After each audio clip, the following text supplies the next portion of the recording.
right, Psalm 34, let's call this one Pray for Resilience. And that's a word I was trying to avoid. I wanted to lean more towards endurance because it's a word that takes less for me to explain. And in 5 minutes, I'm trying to be as economical with my words as possible. But it just didn't seem to be enough to call it Pray for Endurance. Why? Because when I'm running, endurance is the thing that keeps me going.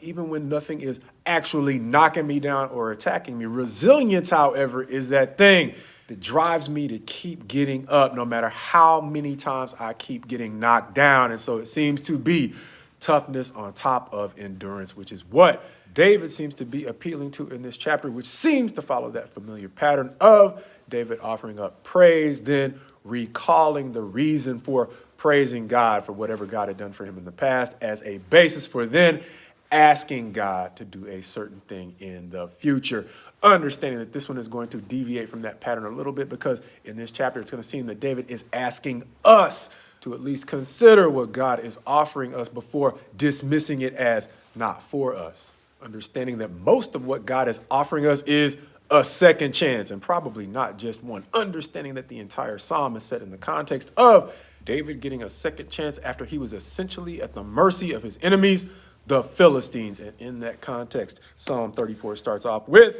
I will bless the Lord at all times. His praise shall continually be in my mouth. And so he starts off, as we mentioned, in that familiar pattern of praising God before he moves on to a recall of why he's praising God, skipping down to verse 4.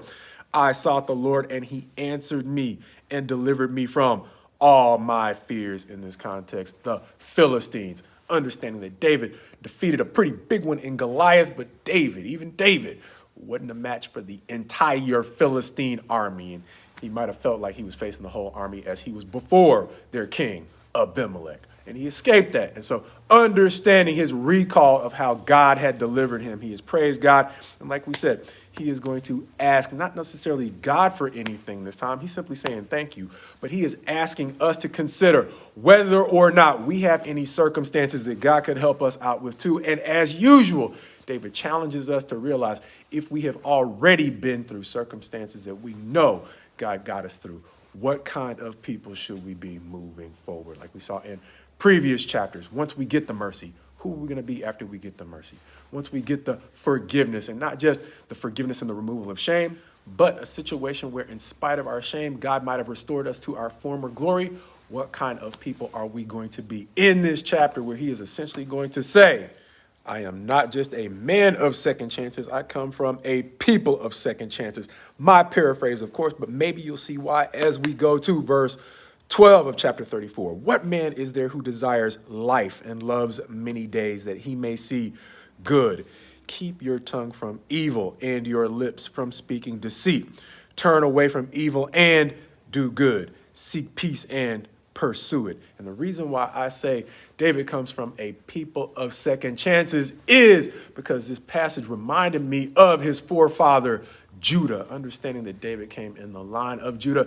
Judah did exactly what David warns against doing here. He actually used his lips to conspire with his brothers to sell one of his brothers, Joseph, into slavery. However, like we said, this is about second chances, not perfect walks. And so ultimately, Judah had a second chance when all of the brothers during a season of famine come back to their brother Joseph again, not realizing he is now second in command of the kingdom of Egypt that has saved up grain for the time of famine. And so now Judah and his brothers are essentially coming to beg for assistance from the brother who they sold into slavery.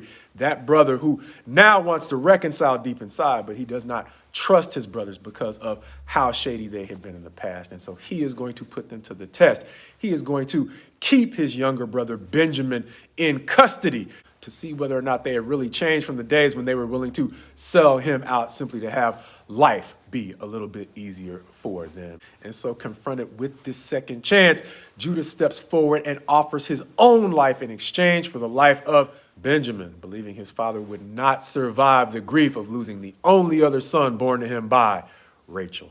And so as Psalm 34 goes on in verse 18 to say that the Lord is near to the brokenhearted and saves the crushed in spirit, it seems that that same spirit might have been alive in Judah when he allowed himself to identify with the level of grief that his father might have had to endure if he lost Benjamin and Joseph as well. Even though Joseph was still alive, they didn't know it. And so under no compulsion, Judah offered himself as a sacrifice that began to restore the trust between the brothers and Joseph. And even though we can do things that can impress people, sometimes we can do those things deceptively. And so even though Joseph seemed to be a wise man and properly began to restore his trust in his brothers, even beyond that, Judah did something that eventually seemed to motivate God to move beyond simply removing his shame to, as we mentioned before, restoring his honor, understanding that out of Judah came David, not just a king, but the line of kings that would eventually produce the Christ.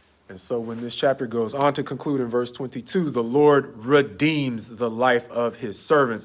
None of those who take refuge in him will be condemned. That word refuge is another word that we might use for second chances. And that's my paraphrase, of course, as I often say. But in this chapter where David is encouraging us to taste and see that the Lord is good, that is a metaphor, or another way of saying, before we dismiss what he's offering, we might want to ask him for at least enough counsel to help us fully understand what it is that he's offering. Understanding that his second chances go beyond simply removing our shame to restoring our honor if we're willing to become the kind of people he can trust.